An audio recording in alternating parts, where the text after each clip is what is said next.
Bueno, veamos ahora las relaciones entre las clases.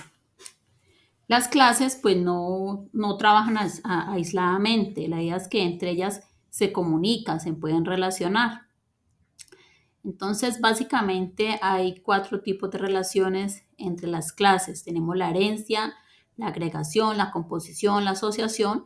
Miraremos, digamos, la parte conceptual de cada una de ellas y luego ya, pues, posteriormente en diferentes sesiones, pues se estará profundizando en cada una de estas relaciones. Bueno, por ahora hablemos de la relación de herencia.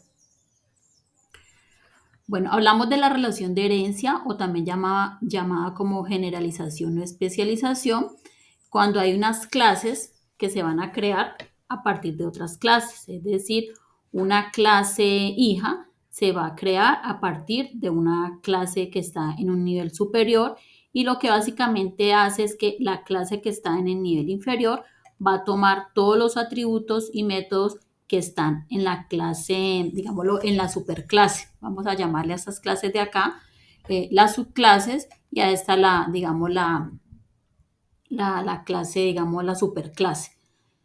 Entonces, hablamos de herencia cuando vemos que una clase, o podemos decir que la clase es un de otra clase que está más arriba. En este caso, por ejemplo, podemos decir que el tigre es un animal. El tigre es un animal, por lo tanto, aquí hay herencia. El hecho de que el tigre sea un animal quiere decir que el tigre va a tener los mismos atributos que hay en la clase animal y los mismos métodos que hay en la clase animal. Dentro del diagrama como tal o en la representación, pues no es necesario volver a escribir los métodos y atributos que ya aparecen en la clase padre. Ya la relación de herencia la representamos a través de esta flecha, de esta flechita que termina en la clase padre. Entonces ya esto da por hecho que el tigre pues va a tener los atributos número de patas, color, especie y los métodos alimentarse.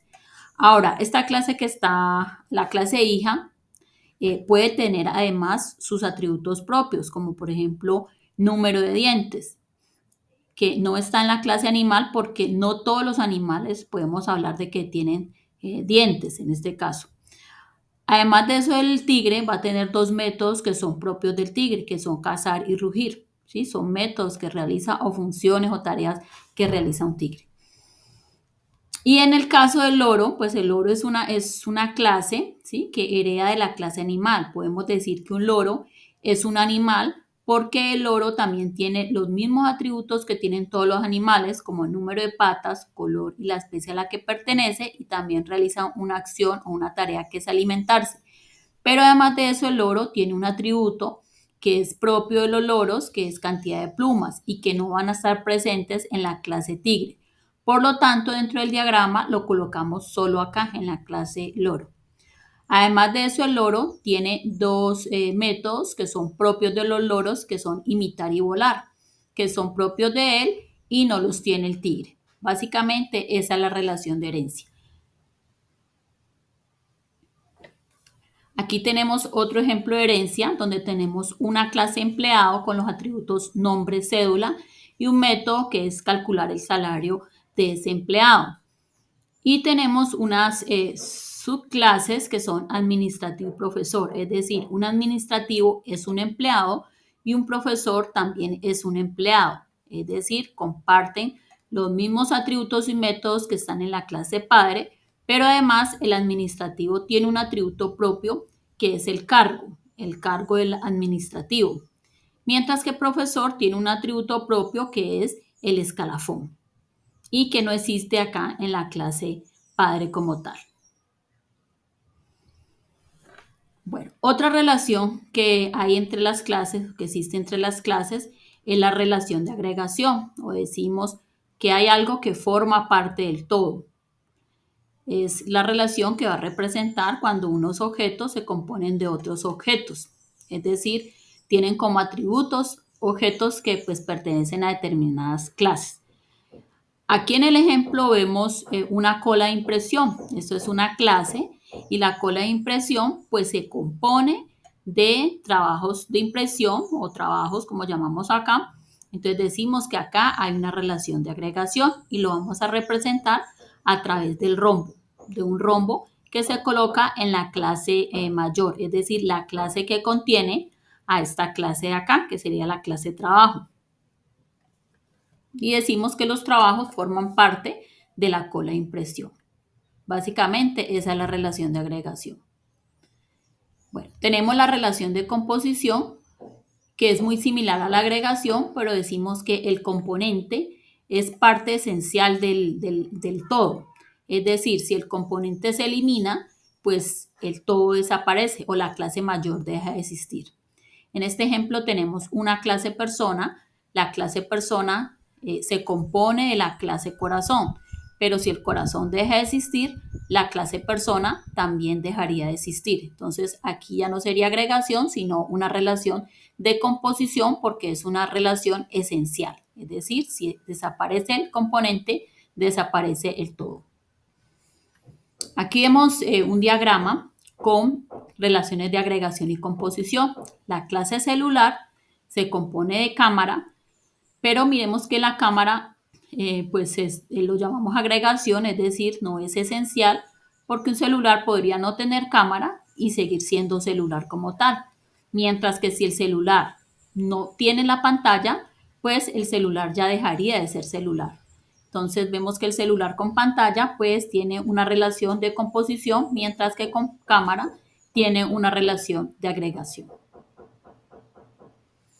Lo mismo para este ejemplo, donde el cuerpo humano como tal pues se compone, ¿sí?, de sus extremidades, por así decirlo, de la clase pierna y también de la clase corazón, pero sabemos que el corazón es parte esencial del cuerpo humano, es decir, el cuerpo humano podría seguir existiendo sin una pierna, pero sin el corazón, pues sería, digamos que, imposible.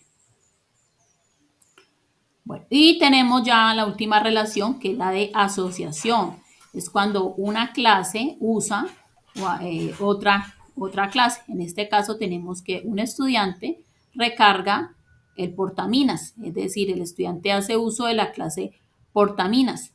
Es decir, hay una dependencia, ¿sí?, entre dos clases. Una clase puede utilizar los atributos y métodos de otra clase. Bueno, es por eso decimos que los objetos interactúan, ¿sí? Recordemos que los objetos interactúan entre ellos, entonces las clases también interactúan entre ellos. Aquí vemos un ejemplo completo de cómo las relaciones o cómo se ven las relaciones entre diferentes clases.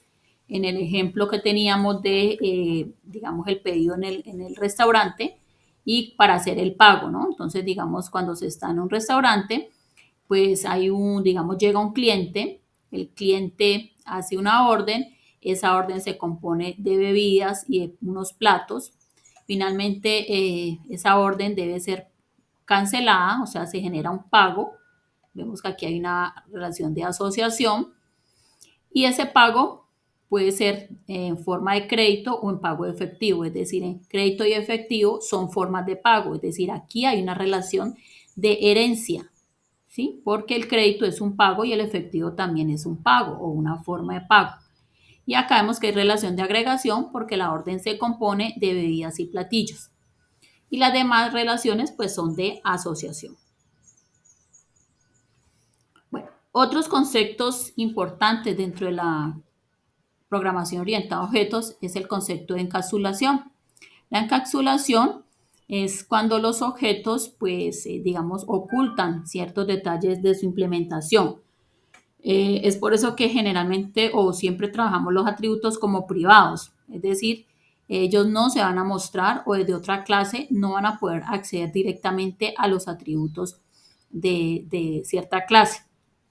Viéndolo en la vida real, decimos que la televisión oculta sus operaciones al objeto que está viendo o está haciendo uso de esa televisión, ¿cierto? Ya solamente ve una parte, pero no ve atrás cómo está implementada o qué atributos tiene.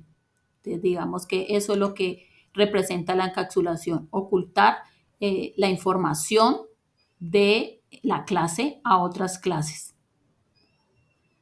Bueno, tenemos el principio de abstracción, que es que cuando queremos o se deben ignorar ciertos aspectos que no son importantes. Es decir, cuando tenemos un problema del mundo real, la abstracción es esa representación que nosotros vamos a dar, esa modelación de ese problema, pero con solamente los detalles que van a ser importantes para realizar nuestro programa. Y por último ya el concepto de polimorfismo, que va a ser una propiedad que le va a permitir a un método tener diferentes formas de implementarse. En este ejemplo tenemos una clase transporte. Dentro de la clase transporte hablamos de que hay dos métodos que son avanzar y frenar. Bueno, aquí nos faltó los paréntesis al final. Son dos métodos, avanzar y frenar.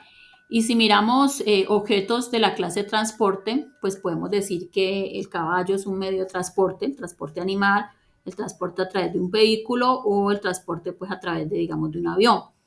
Pero cada uno de estos objetos que pertenecen a la clase de transporte van a tener diferentes formas de implementar los métodos de avanzar y frenar. O sea, cada uno pues lo va a hacer una implementación diferente. Es decir, el nombre va a ser el mismo, pero la forma en cómo se implementan las instrucciones a seguir que ellos hacen entre. Es decir, el caballo tendrá una forma diferente de frenar o de avanzar a como lo hace un auto y a como lo hace el avión. Básicamente, esta es la idea de polimorfismo.